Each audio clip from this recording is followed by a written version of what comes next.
Hey guys, welcome to the PatchNotes 1.79. I changed up the PatchNotes format a little bit to better visualize it a little bit. And I think most of you know already who I got this concept from.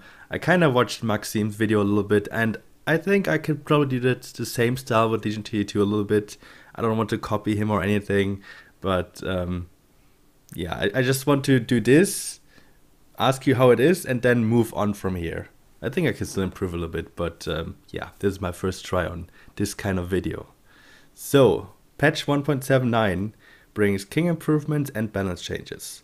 Small patch with some balance improvements and bug fixes to keep things fresh. We've been focusing our efforts on the March 26th patch, which includes the first fighter from Atlantine and the start of TB2. Some small updates to king targeting and stability.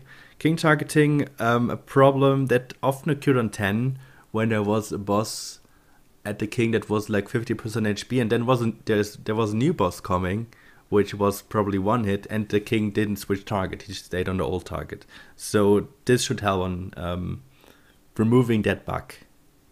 But now to the important part, as always, game balance. Pillage gold got changed. You can see the numbers here, but basically I can tell you that it scales different now. You basically always get 1 gold for pillage gold, but at wave 1 you get that for every 5%, and it scales so that you get it more frequent later on. This is currently also causing some lags, or at least people are, like the devs are believing this is what causes lags, and also some people think that this is probably why. So on 19, if someone leaks, you get 1 gold for every 0.25% damage. So it's basically a lot of numbers popping up out of that king if someone leaks. So that's probably where some late game lags are currently coming from. And there's also a table to show you basically what this means, what this new scaling means. It basically means early on it's definitely less gold, okay, level 2, but you gotta think that this is king leaks and not just normal leaks, only king leaks. But after level 10, you see that you gain way more gold when you make the enemy leak. And it gets to, like, increases to a really big amount later on. In addition to the king changes, he also upgrades on different waves now. He used to upgrade every 3 waves, now he upgrades every wave. Also, he used to have 16 mana max and then uses his spell, and he started with 16 mana, but now he starts at 0 mana, and at 8 mana he uses his spell, which means he has to auto attack the creeps first, like 8 times, and then he uses his AoE. This is currently in 4v4 causing a lot of problems, because it means that if you have a holder, he will stack up these creeps, and the king can't stack up his mana. And so it's currently sometimes better to leak with everyone than to leak only with 3 people. But this change is definitely going to be fixed at 2v2, because this is what it's made for, basically. So this is basically just a transition right now, and yeah, so that's a problem right now, because king is already being designed for 2v2 and we're still playing 4v4, but it's only a few days left, so we're almost there. Also, mana regeneration removed, since he gets the mana and auto attack. And here's a table to see how much stronger or weaker the king is. As you can see, he's weaker on every 3rd wave, but he's stronger on many of the other waves. So you could probably, good question. What could you see here? Probably less people setting on 5, because king is so much stronger for 5 now. 8, I already saw people sending, and we leaked so much, but we didn't die with like 30 plus leaks. It was pretty crazy. Like, it's very interesting. The numbers are not too big, so yeah, we will see later on. I mean, TV2 is a completely different mode, so we can't really say that that this changes too much. It changes a lot for 4v4, but we have to adapt first to 2v2 to really see what it is really doing. Changes to element. Proton got its attack speed nerfed, and Mudman got its attack speed buffed. Basically, as you can read here, tuning power to encourage alternate openings are than Aqua Spirit and Protons. So people start with Mudman more often and go Aqua combo, or in general, like Proton is a pretty good unit, and making it a little bit weaker makes Element Start a little bit harder. But I think Aqua is still in a pretty good spot right now, and yeah, even if you build it with another T1, I don't see a big change to this. But this removes a little bit of the power and might even make it weaker on level 6 a little bit.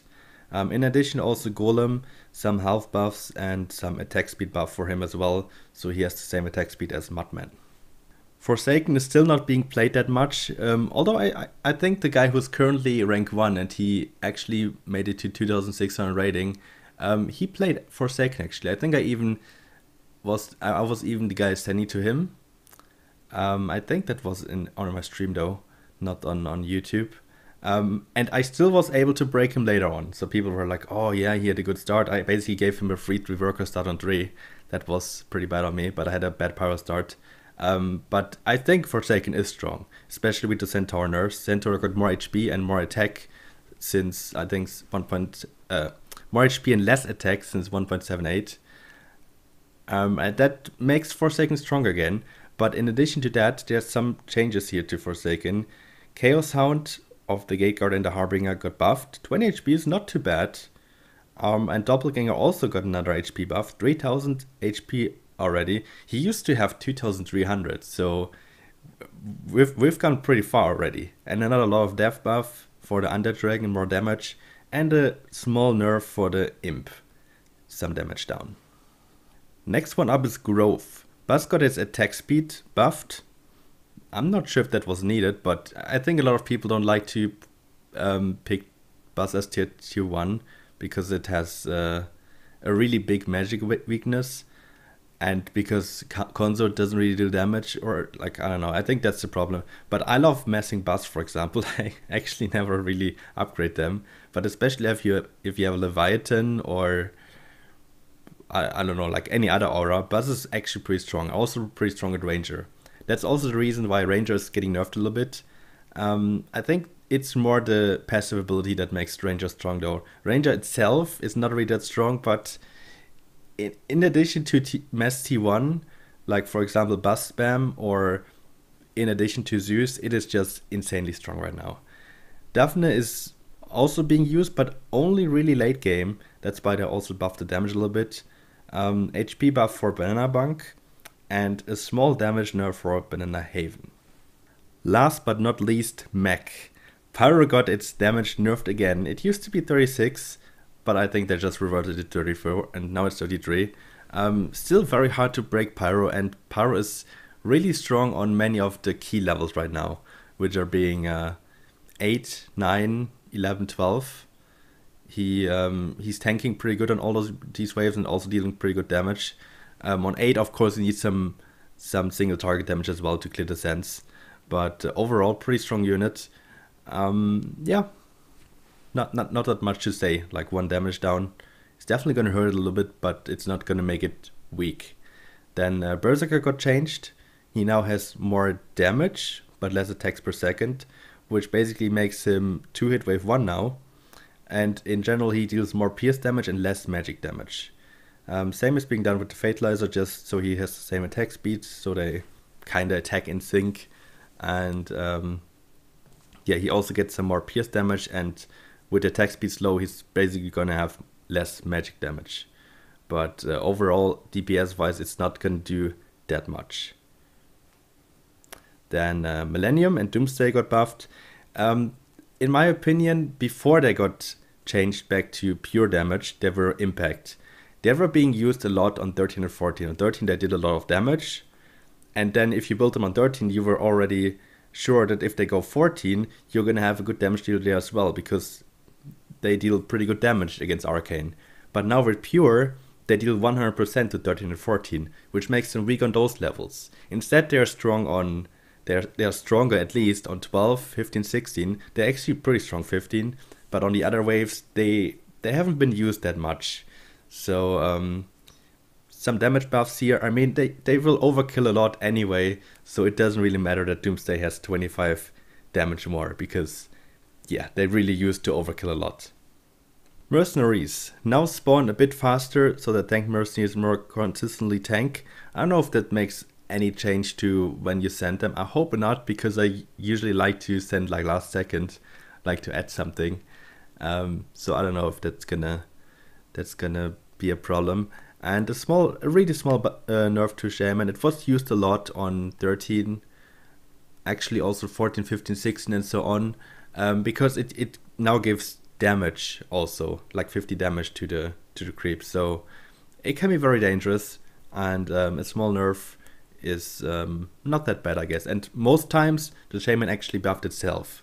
So yeah, I think this small nerf is good here. And finally, the last change of this patch are the waves. Waves were balanced around the fact that the king used to upgrade every 3 waves. Now that the king upgrades every wave, we're tuning some waves slightly.